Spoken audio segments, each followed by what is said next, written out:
Quran surah ke-3 ayat 31, posisi paling kiri sebelah atas, dengan Quran surah ke-8 Al-Anfal ayat ke-29. Itu amalannya. Apakah istighfar bisa menggugurkan dosa-dosa kemudian dihapuskan, kan? Terus istighfar spesifiknya di Quran surah 51 ayat ke-18. Quran surah ke-3 ayat 31, Qul, katakan Muhammad, in kuntum tuhibbunallah, jika kalian serius mencintai Allah, fattabi'uni, ikuti sunnah Nabi, tuntunannya. Yuhibbukumullah, maka Allah akan cintai kalian. Jadi kalau bapak ibu ingin dicintai Nabi, dicintai Allah bahkan, maka di antara caranya, wasilahnya, ikuti sunnah Nabi. Dari mulai bangun sampai tidur lagi. Ya, hati-hati, bukan cuma sholat ibadahnya saja yang ritual, tidak. Sholatnya seperti Nabi, tapi lisannya nggak seperti Nabi, pandangannya nggak seperti Nabi, semuanya. Ya, hati-hati. Anda yang mengatakan ikut Quran, ikut sunnah, maka semua sunnah praktekkan. Jangan Anda mengajak pada Quran dan sunnah, tapi Anda melanggar ketentuan sunnah, itu nggak boleh. Ya, tidak tepat di situ. Ya. Nah, kemudian apa yang kita dapatkan kalau bisa mengikuti tuntunan Nabi? Wa yaghfir lakum dzunubakum, dan Allah akan berkenan menggugurkan, menghapuskan semua dosanya. Jadi kalau bapak ibu pernah ada sentuhan begini, ya Allah, saya bisa berubah nggak ya? Itu tanda pertama dari Allah menginginkan Anda berubah.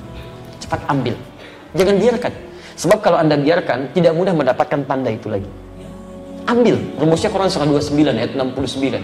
Walladzina jahadu fina lanahdiyannahum subulana.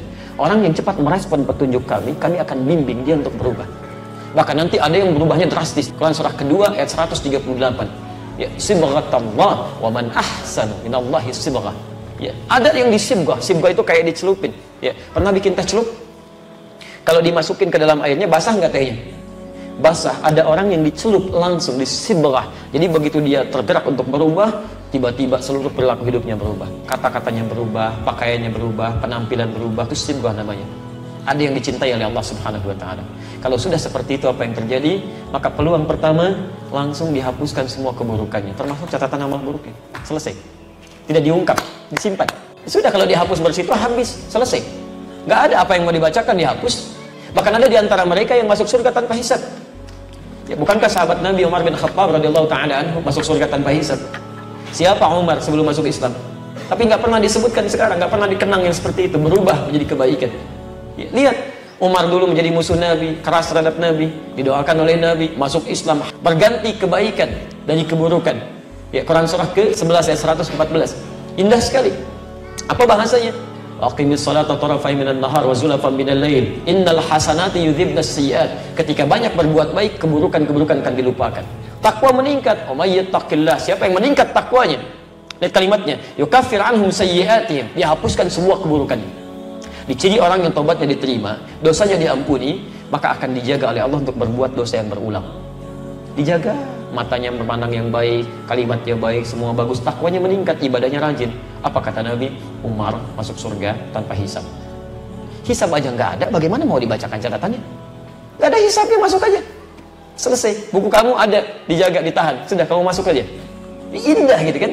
Ada semuanya. Ada level orang-orang biasa. Quran surah keempat ayat 100, posisi paling kiri sebelah bawah. Ada orang bunuh 100 orang, ya banyak keburukannya, tiba-tiba mau bertobat.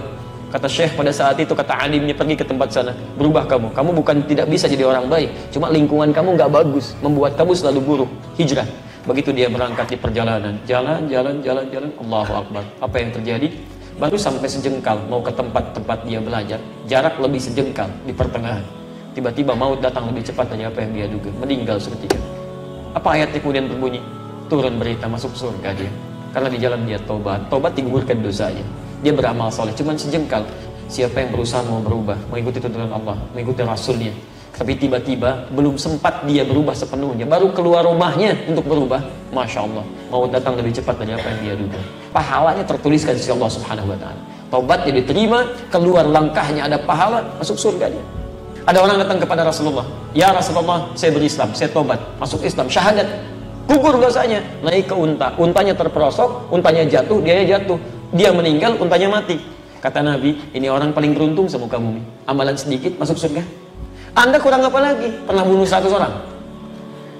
Belum pernah bunuh 100 orang, tidak lalu telah maksiat seperti orang tadi. Sampai ke majelis ilmu, orang tadi belum sampai ke majelis ilmu, masuk surga.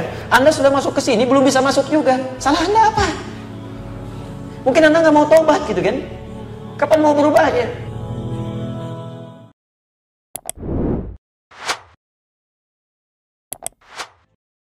wabarakatuh.